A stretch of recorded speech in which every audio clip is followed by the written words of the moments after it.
Okay, we're going to talk about checks and funds transfer in this area.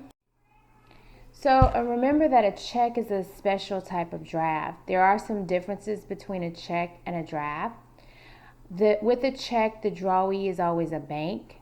With a draft, the drawee is not always a bank. With a check is made payable on demand, but with the draft, it can be payable on demand or at a specific time.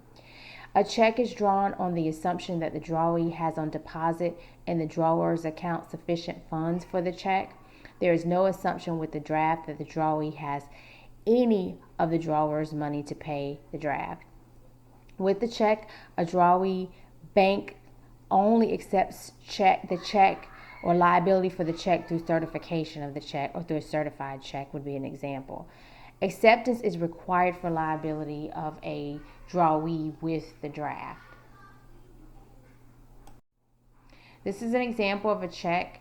Notice that the drawer would be Lawrence Exeter, the drawee would be the bank, and Parisian Gown would be the payee.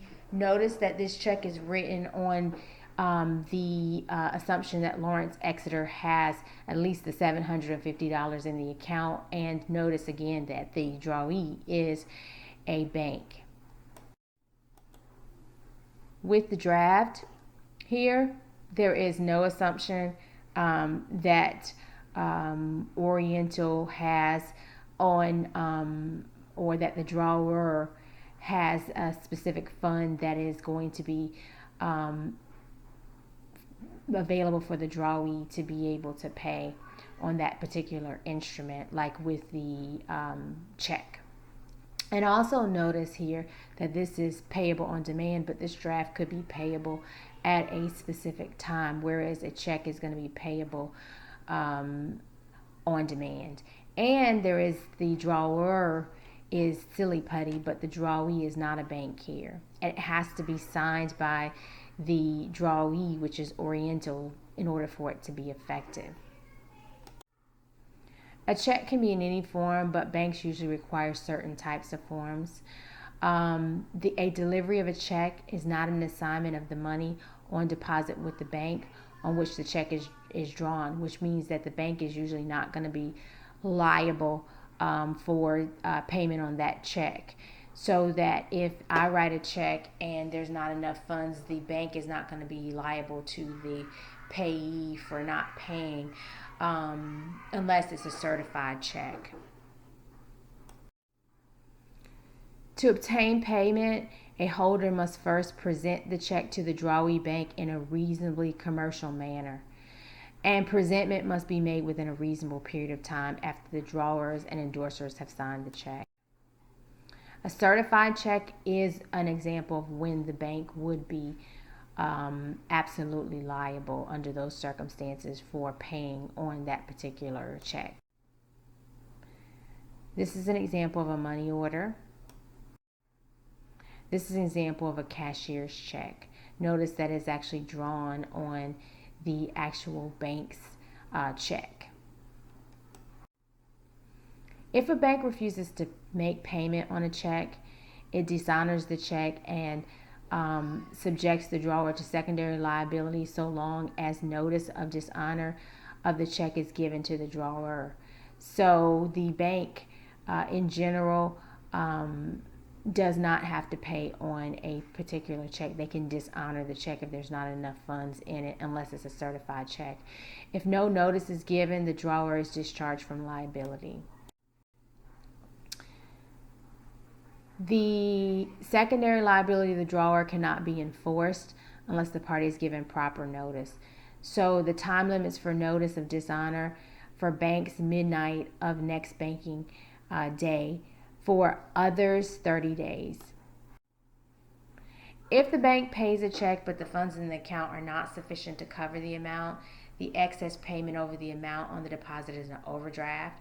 The overdraft is treated as a loan from the bank to the customers, which must be repaid. Customer bank relationship. The stale check is a check that was written more than 6 months or is older than 6 months. It can be paid on if there is no reasonable notice given to the bank that there's a problem with that check.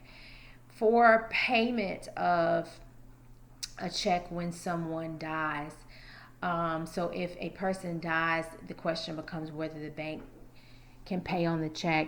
The answer is the bank can pay on the check within 10 days of notice of the death. Not the death, but notice of the death is given to the bank unless ordered to not do so by a court or an heir for some reason. Banks have a duty to maintain the privacy of their customers, and they have a duty to use ordinary care in handling checks.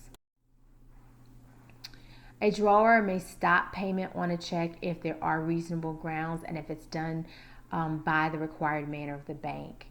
The drawer will still be liable to a holder in due course unless the stop payment reason was a universal defense.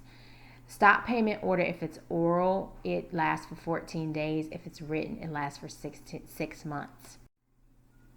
A check is wrongfully dishonored by a bank if the check is properly payable and the account has sufficient funds.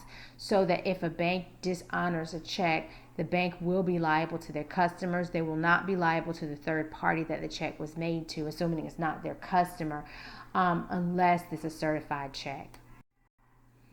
A bank may be liable when it pays on a post-dated check earlier if the drawer gave notice. A bank can be liable if they pay on a check that was covered by a valid stop payment order. They can be liable for paying with a forged signature or missing signature or forged endorsement or missing endorsement. They can be liable for paying an altered check and also collecting on an unauthorized check. An electronic funds transfer is a transfer of funds that is initiated through an electronic terminal, telephone, computer, or magnetic tape that authorizes a financial institution to debit or credit an account, and it's governed by the Electronic Fund Transfers Act. A customer who notifies the issuer of an EFT card within 2 days after learning of a loss or theft of a card can be held to a liable or maximum liability of $50. Failure to notify within this 2-day period will increase the customer's liability for loss to a maximum of $500, and failure to report unauthorized use within 60 days typically makes the customer liable for the entire amount.